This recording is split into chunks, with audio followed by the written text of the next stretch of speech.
The holographic display flickered with cold precision as Admiral Kane reviewed the tactical assessments. Around the conference table, the assembled representatives from the Galactic Defense Coalition shifted uncomfortably in their bioadaptive chairs. The numbers floating before them seemed almost fictional in their brutality. 37 Zarathi dreadnoughts destroyed, Ambassador Thalos announced, his crystalline voice carrying the skepticism that had defined the meeting. 0 human casualties. These statistics are clearly fabricated. Murmurs of agreement rippled through the chamber. The Nexari delegates' mandibles clicked dismissively. Earth's military reports have always been optimistic.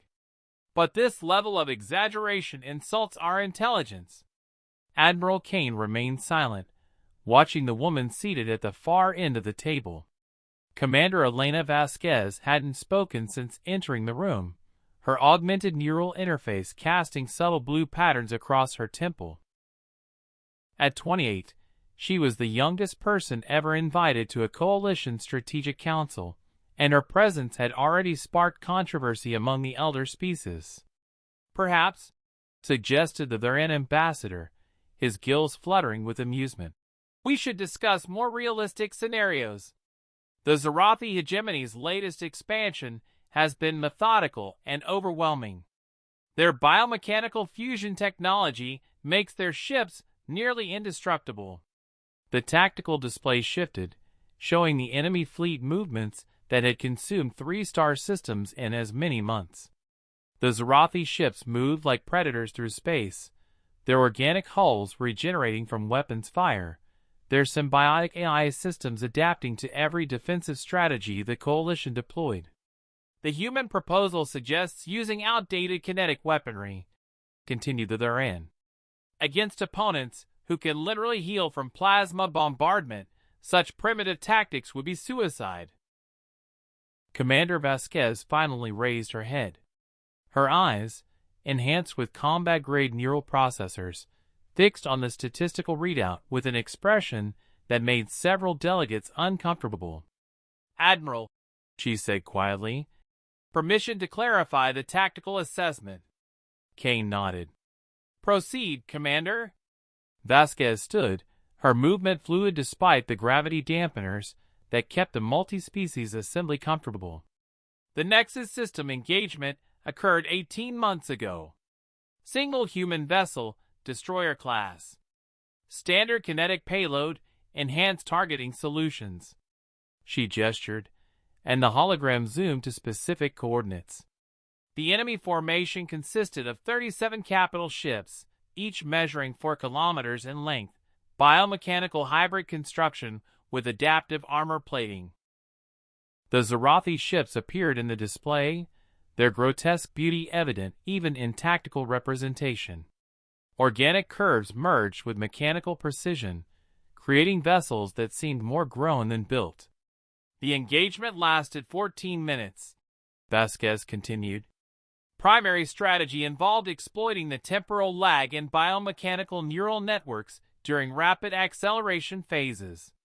Kinetic rounds were fired not at current positions, but at predicted coordinates based on the organic component's reaction limitations. Ambassador Thalos leaned forward.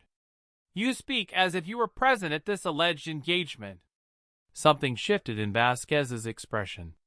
The neural interface patterns intensified, casting sharper shadows across her features. The human pilot initiated a gravitational slingshot maneuver around the system's primary star, achieving 0.97 c velocity. At that speed, kinetic projectiles become relativistic weapons. The biomechanical ship's adaptive systems couldn't compensate for impacts carrying such massive kinetic energy. The room fell silent. The physics were sound, terrifyingly so. Each impact created localized space-time distortions. She explained, her voice growing colder. The Zarathi regenerative capabilities are formidable against conventional weapons, but they cannot heal from attacks that fundamentally alter the quantum structure of their materials. The Nexari delegates' compound eyes widened. Such maneuvers would require reaction times measured in nanoseconds. The G-forces alone would liquefy any biological pilot. Vasquez's hand unconsciously moved to her throat, where a thin surgical scar disappeared beneath her uniform collar. Neural enhancement surgery. Direct interface with the ship's quantum computers. The pilot's consciousness becomes temporarily distributed across the vessel's entire sensor network. Admiral Kane cleared his throat. Perhaps we should mention that Commander Vasquez was the pilot of that engagement. The silence stretched like a held breath.